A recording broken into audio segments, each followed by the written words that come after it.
Hello दोस्तों, स्वागत है हमारे YouTube चैनल इजी मैथमेटिक्स में। तो आज के इस वीडियो लेक्चर में हम लोग सीखेंगे कूलम का नियम। तो कूलम का नियम होता क्या है, इसका फॉर्मूला क्या होता है, इसी के बारे में हम लोग आज बात करने वाले हैं। तो आइए शुरू करते हैं आज का अपना वीडियो लेक्चर। तो कॉपी और पेन निकाल लीजिए और हेडिंग दीजिए कूलम का नियम।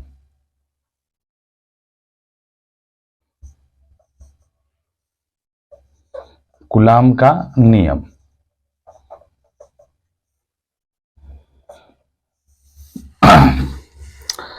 तो कूलम एक वैज्ञानिक हैं जो फ्रांस के वैज्ञानिक हैं, जिनका पूरा नाम है सीए कूलम। इन्होंने दो आवेशों के यानी दो बिंदु आवेशों के बीच आकर्षण या प्रतिकर्षण बल का के लिए अपना एक नियम दिया, ठीक है ना। यानी इस नियम के अनुसार दो आवेशों के बीच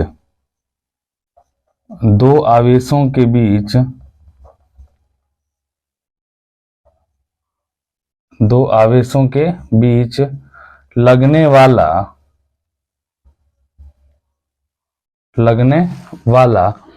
आकर्षण या प्रतिकर्षण बल, दो आवेशों के बीच लगने वाला आकर्षण या प्रतिकर्षण बल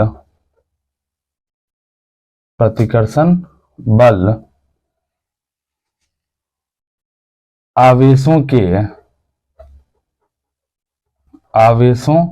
के परिमाण के गुणनफल के समानुपाती, आवेशों के परिमाण के गुणनफल के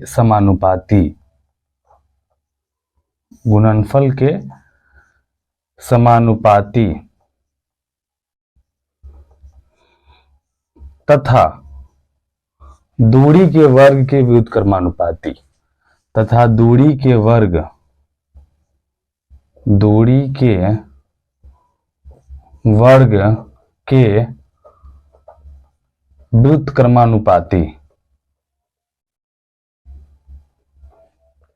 व्युत्क्रमानुपाती होता है। यह है आपका कूलम का नियम, ठीक है। यानी कूलम ने अपने प्रयोगों से दो आवेशों के बीच लगने वाले बल का मान बताया और उन्होंने कहा कि दो आवेशों के बीच लगने वाला आकर्षण या प्रतिकर्षण बल आवेशों के परिमाणों के गुणनफल के समानुपाती तथा दूरी के वर्ग के व्युत्क्रमानुपाती होता है। यानी कहने का मतलब क्या है कि यहां पर अगर कोई बिंदु आवेश है Q1 और यहां पर एक बिंदु आवेश है Q2, ठीक है, और दोनों एक दूसरे से r दूरी पर है। किस दूरी पर है जी? r दूरी पर है, ठीक है। ये आपका कोई बिंदु आवेश है और ये भी आपका बिंदु आवेश है और दोनों एक दूसरे से किस दूरी पे है? r दूरी पर है, ठीक है। तो दोनों के बीच या तो आकर्षण का बल लगेगा या फिर प्रतिकर्षण का बल लगेगा, ठीक है ना। तो या तो यहाँ पे आकर्षण का बल या प्रतिकर्षण का बल क्या है? F है। तो कूलम के नियम से होता है ना कि जो F है वो समानुपाती होता है आवेशों के परिमाणों के गुणनफल के, यानी F समानुपाती Q1 Q2, ठीक है, समीकरण नंबर 1। तथा कूलम का फिर नियम कहता है कि F समानुपाती होता है दूरी के वर्ग के व्युत्क्रमानुपाती, यानी F समानुपाती 1/r², ठीक है, समीकरण नंबर 2, ठीक है। अगर हम इन दोनों समीकरणों को एक साथ लिखेंगे समीकरण 1 और 2 को एक साथ लिखने पर, समीकरण 1 और 2 को एक साथ लिखने पर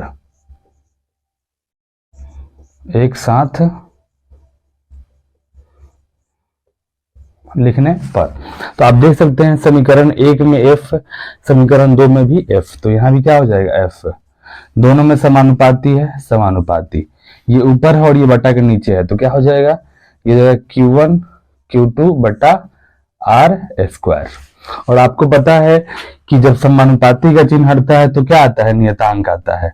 तो यहां भी समानुपाती का चिन्ह हटेगा तो क्या आएगा? K, F बराबर K Q1 Q2/r², ठीक है। ये आपका हो गया कूलम का नियम।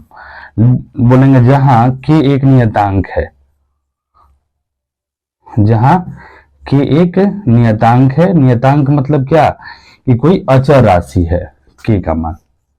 ठीक है, चलिए अब के का मान होता कितना है जी, तो के का मान होता है सीजीएस पद्धति में, सीजीएस पद्धति में के का मान 1 होता है। सीजीएस पद्धति में के बराबर क्या होता है, 1। तो सीजीएस पद्धति में आपके लिए फॉर्मूला हो जाएगा F इक्वल टू के का मान अगर 1 रखेंगे तो Q1 Q2 बटा R स्क्वायर, ये आपका हो जाएगा सीजीएस पद्धति में। लेकिन वही सीजीएस पद्धति तो अभी नहीं चल रहा है, अभी चल रहा है एसआई पद्धति। ठीक है, तो एसआई पद्धति में के का मान क्या होता है, तो एसआई पद्धति में के का मान होता है 1/4 pi epsilon not, sorry epsilon क्या होता है 1/4 पाई एप्सिलॉन, और यहां पर एप्सिलॉन की जगह हम लिखेंगे 1/4 pi epsilon not epsilon r. लेकिन हवा के लिए, किसके लिए, हवा के लिए एप्सिलॉन आर का मान होता है 1। ऑब्जेक्टिव में पूछता है हवा के लिए एप्सिलॉन आर का मान कितना होता है, ये हम लोग आगे बात करेंगे, एप्सिलॉन क्या होता है, एप्सिलॉन आर क्या होता है, एप्सिलॉन नॉट क्या होता है। ठीक है ना, तो हवा के लिए एप्सिलॉन आर का मान होता है 1। तो इस प्रकार से के का मान क्या हो जाएगा, के का मान हो जाएगा 1/4 pi epsilon not. Epsilon not का सॉरी एप्सिलॉन आर का मान 1 हो जाएगा, तो क्या हो जाएगा के का मान 1/4 पाई एप्सिलॉन नॉट। तो अगर के का मान अगर हम इसमें रख दें तो क्या मिलेगा हमें, बोलिए, तो हमें मिलेगा F equal to 1/4 pi epsilon not Q1 Q2 बटा R स्क्वायर, और यही हमारा क्या है, कूलम्ब का नियम है। तो जब भी आपसे कोई बोलेगा कूलम्ब का नियम क्या है, तो आपके माइंड में आना चाहिए F equal to 1/4 pi epsilon not Q1 Q2 बटा R स्क्वायर। अब इसमें क्या है ना, अब इसमें इसका मान होता है जी 1/4 पाई एप्सिलॉन नॉट का मान होता है 9 गुने 10 के power 9 newton metre square coulomb inverse 2। ठीक है, और यहाँ पे ये जो एप्सिलॉन नॉट है इसको बोलते हैं मुक्त आकाश की विद्युतशीलता, और मुक्त आकाश की विद्युतशीलता का मान होता है 8.85 गुने 10 के power -12 coulomb square newton inverse metre inverse 2, और इसे हम लोग बोलते हैं मुक्त आकाश की विद्युतशीलता या परावैद्युता। ठीक है, तो ये कूलम्ब का नियम है। आई होप आप लोग को ये कूलम्ब का नियम समझ में आया होगा। अगर वीडियो अच्छा लगा है तो वीडियो को लाइक करें, कोई डाउट है तो कमेंट करें और अपने दोस्तों में शेयर करें। थैंक यू, धन्यवाद।